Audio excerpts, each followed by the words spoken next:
Dünyada nurg'unlagan insonlar yegi subani yeb, ichki subani ichib, ko'ngli nimada xo'sh bo'lsa, halol harom demasdan shuni qilib yashaydi. Yana bir bo'lak kishilar Alloh cheklagan, dinimiz cheklagan deb nurg'unlagan harom ishlardan o'zini tortadi va harom aralashganlik uchun nurg'unlagan so'rinlarga bormaydi va o'z nafsidan voz kechadi va dinimiz uchun nurg'unlagan bedellarni to'laydi. Bu ikki turlik insonlarning hammasi o'ladi. Lekin Allohning roziligini deb dunyo lazzatidan va nafsidan voz kechgan, qo'lidan kelishi yaxshilarni qilib haqiqiy musulmondek yashagan kishilarga Alloh taolo hammamizning orzusi va g'oyasi bo'lgan buyuk mukofot jannatni beradi.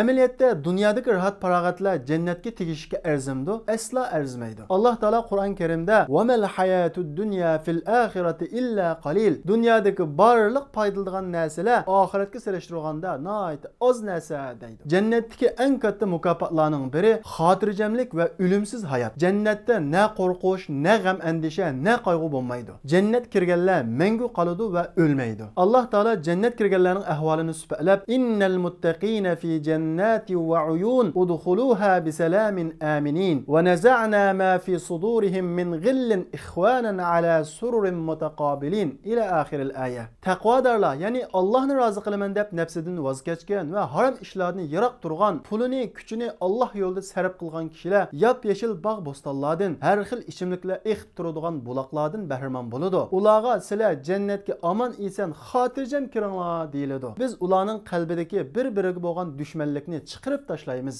Ular qarindosh bo'lgan holda taxtlarida bir-biriga qarashib o'ltiradi. Ularda charchash bo'lmaydi. Ular jannatdan chiqarib o'tilmaydi. Alloh taolo yana bir oyatda "Ya ibadi la xawfun alaykumul yawma va la antum tahzanun" ey bandalarim, bugun sizlarga hech g'am, qayg'u va andish yo'q deydi. Jannatdagi eng katta mukofotlarning yana biri jannatga kirganlar payg'ambarlar, shahidlar va rostchil solih kishilar bilan birga bo'ladi. Alloh taolo bu haqda Qur'on Karimda "Fa ulaika ma'allazina an'amallohu alayhim minan nabiyyin was-siddiqin wash-shuhada'i was-salihin wa hasuna ulaika rafiqa" ular jannatda Allohning ne'matiga erishgan payg'ambarlar va siddiqlar, ya'ni eng ulug' martabadagi payg'ambarlar va shahidlar va yaxshi kishilar bilan birga bo'ladi deydi. Dunyoda Allohni rozi qilish uchun tortadigan jafoimiz o'tkinchi, ammo uning badaliga erishadigan mukofotimiz haddi hisobsiz va mangulik. Allohni rozi qilish uchun badal to'lagan va jafo tortgan kishilarga Alloh taolo mundoq deydi: "Sizlar ayollaringlar bilan jannatga xushal holda kiringlar" deyiladi. Ularga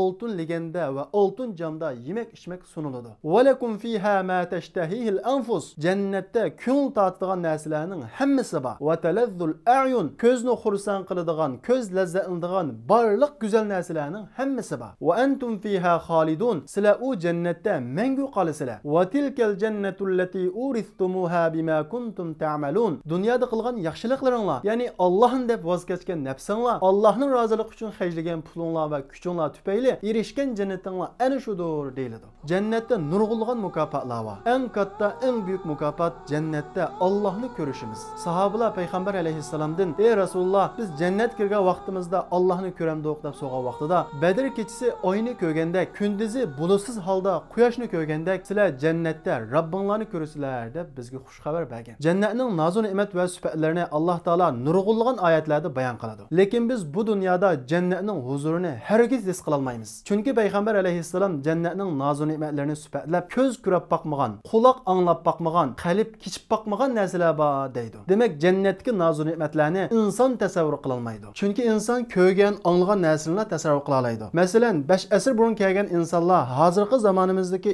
ilg'or mashinalarning huzurini his qila olamdi? Yo'q. 50 yil burun kelgan yoshlar hozirgi zamonimizdagi iPhone telefonga o'xshash ilg'or telefonlarning huzurini his qila olamdi? Yo'q.